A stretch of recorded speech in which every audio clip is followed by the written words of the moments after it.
మా నాన్నగారు డాక్టర్ గారు కాళ్ళ మీద పడ్డాడు. ఎట్టన్నా కానీ నా బిడ్డను బతికి బోనం నాగేంద్రమ్మ మరి కొమెరపూడి నన్ను చేర్చిన మా అమ్మగారు ఉన్న అంకిరెడ్డిపాలెం అక్కడ ఇనకొల దగ్గర అక్కడ అంకిరెడ్డిపాలెం మా అమ్మోళ్ళు తీసిపోయారు నాకు బాగలేదని. అక్కడ చీరాల యేసుదాస్ హాస్పిటల్ అని చేర్చారు. అక్కడ చేర్చినాక మందులు ఆడుతూనే ఉన్నారు. అసలు నరాలు కూడా దొరకకుండా అక్కడ సప్పబట్టిపోయినాయి. సీరియస్గా ఉంది. సీరియస్గా ఉండవు.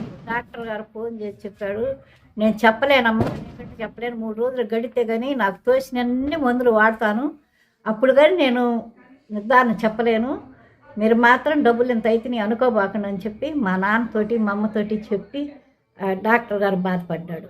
మా నాన్నగారు డాక్టర్ గారు కాళ్ళ మీద పడ్డాడు.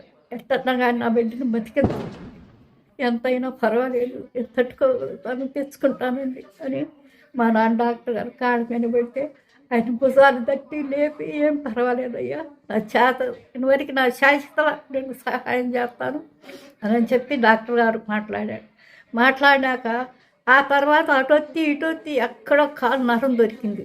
ఆ నరానికి గ్లూకోజ్ పెట్టారు. పెట్టినాక అక్కడ ఒక వారం రోజులు అట్నే గ్లూకోజ్ పెట్టి మందులాడినాక నా ప్రాణం పోయింది. నా ప్రాణం పోయి సముద్రాలు మరి నదులు మరి అడుగులు ఈ ప్రాంతం కానొస్తున్నాయి నా ఆత్మకి. అంత లెక్క పోయినాక తర్వాత మళ్ళీ యేసు ప్రభు మరి నన్ను ఎప్పుడు ఎంచుకున్నాడో, చిన్నప్పుడు మా తల్లి గర్భంలోనే ఎంచుకున్నాడేమో, నన్ను పిన్న ఉప్పతగా తల్లికే ఎంచుకున్నాడేమో. అప్పుడు యేసు ప్రభు ఆ ప్రాణాన్ని తీసుకొచ్చి నా బొందులో వేసి ఆయన నా తలాపిన గొర్రె పిల్లని ఎత్తుకొని కుడివైపు గొర్రె పిల్లని ఎత్తుకొని నుంచొని ఉన్నాడు. నా ప్రాణం పోసి నేను కళ్ళు తెరిచి చూసినా ఆయన వెళ్ళిపోయాడు. ఏ వయసులో జరిగింది ఇదా?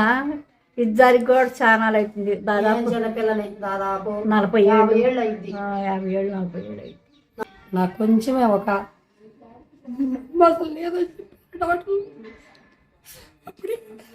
ఎన్ని సంవత్సరాలమ్మా ఇది జరిగి? 50 సంవత్సరాలు. అప్పుడు మీరు ఎంత ఉంటారు? చిన్నపిల్లవి కొద్దిగా తెలుసు, చూడాలని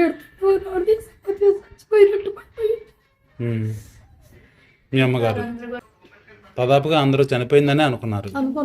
అలాంటి స్థితి నుంచి కోలుకొని లేచి 50 సంవత్సరాలు బట్టి మళ్ళీ ఆరోగ్యంగా జీవిస్తున్నారు. ఇదంతా ప్రభు కృప.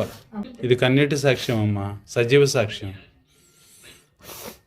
మీరు సంపూర్ణ ఆరోగ్యంతో ఉంటారు, మీ కుటుంబం వర్ధిల్లుతుంది. ప్రభు ఆశీస్సులు ఎప్పుడూ మీ మీద ఉంటాయి.